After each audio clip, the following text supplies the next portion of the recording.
Hello guys, খুশির বিয়ের part 4। হোমেতে ঘি দিচ্ছে নাপিত মহাশয়। এবার সিঁদুরদানের পালা। জামাই রাজা খুশিকে সিঁদুর পরিয়ে দেবে। এইবার সিঁদুরদান হবে।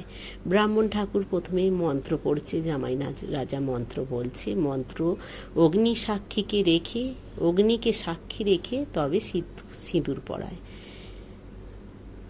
খুশির পিছনের কাকিমা আঁচল পেতে দাঁড়িয়ে আছে। যে কোনো সামান মানে এই সিঁদুর পরানো হচ্ছে, এটার নাম কি আমি ঠিক জানি না, সেইটা আঁচলে পড়বে।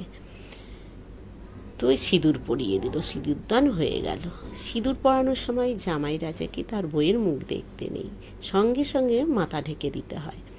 তো এটা হচ্ছে লজ্জাবস্ত্র, যেটা মাথা ঢেকে দিল এটা হচ্ছে লজ্জাবস্ত্র। আজ থেকে খুশি হয়ে গেল বউ। এতদিন ছিল মেয়ে, এবার হয়ে গেল বউ। আরও একটা নাম জুড়ে গেল খুশির জীবনে, তাই না? এইবার বিয়ের পরে অগ্নির 4 ধারে 3 পাক না 5 পাক ঘুরতে হয়।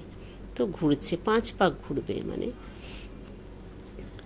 আঁচল শাড়ির কুঁচটা খুব নিচু হয়ে গেছে, খুশি হাঁটতে খুব অসুবিধে হচ্ছে, তো কুচিটা ঠিক করে দিল, হয়ে গেল খুশির বিয়ে। এইবার ব্রাহ্মণ ঠাকুর আশীর্বাদই করছে প্রথমে, তারপরে বাবা করবে না, তারপরে শ্বশুর মশাই করবে, তারপরে বাবা মা করবে। ছেলের মা আসেনি বিয়ে দিতে, বলে নাকি ছেলের বিয়ে মাকে দেখতে নেই। আগের দিন থেকেই এই প্রথা চলে আসছে। ছেলের বাবা আশীর্বাদই করছে তার ছেলে আর বৌমাকে।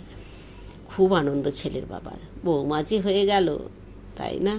বাড়িতে একটা মেয়ে নিয়ে যাচ্ছে ছেলে 2 মেয়ে নেই, তাই খুব খুশি। এইবার খুশির বাবা আশীর্বাদই করছে। মনটা বড়ই খারাপ। মেয়ের বিয়ে হয়ে গেল, সকাল হলেই মেয়ে চলে যাবে পরের বাড়ি। আমার ভিডিওটা দেখার জন্য মন থেকে থ্যাংক ইউ।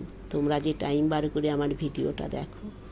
আগেও আরও অনেক পর্ব আছে, সব তোমাদেরকে দেখাবো। খুশির বাবা আশীর্বাদই করছে মেয়েকে আর জামাইকে।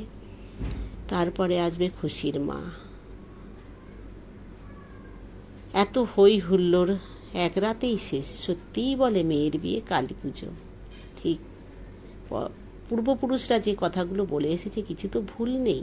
এবার খুশির মা আশীর্বাদই করছে। মনটা একদম খারাপ খুশির মায়ের। এদিকে আনন্দ, মেয়ের বিয়ে হয়ে গেল, সকাল হলেই চলে যাবে মেয়ে। মন খুব খারাপ, চোখ ছলছল করছে। আশীর্বাদই করছে, বিয়ের পরে যে আশীর্বাদই করতে হয়, সে আশীর্বাদই করছে মেয়ে জামাইকে। এখন সবাই আশীর্বাদই করবে না, এখন মা বাবা ছেলের বাবা করবে। ব্রাহ্মণ ঠাকুর আগেই করে নিল, বাস। খুশির বিয়ের পার্ট 4 এখানেই। আমি আরও ভিডিও নিয়ে আসবো তোমাদের কাছে। আমরা যে কি আনন্দ করেছি, মজ মস্তি করেছি, খুশির বিয়ে কত আনন্দ হয়েছে, সব তোমাদের সাথে শেয়ার করব।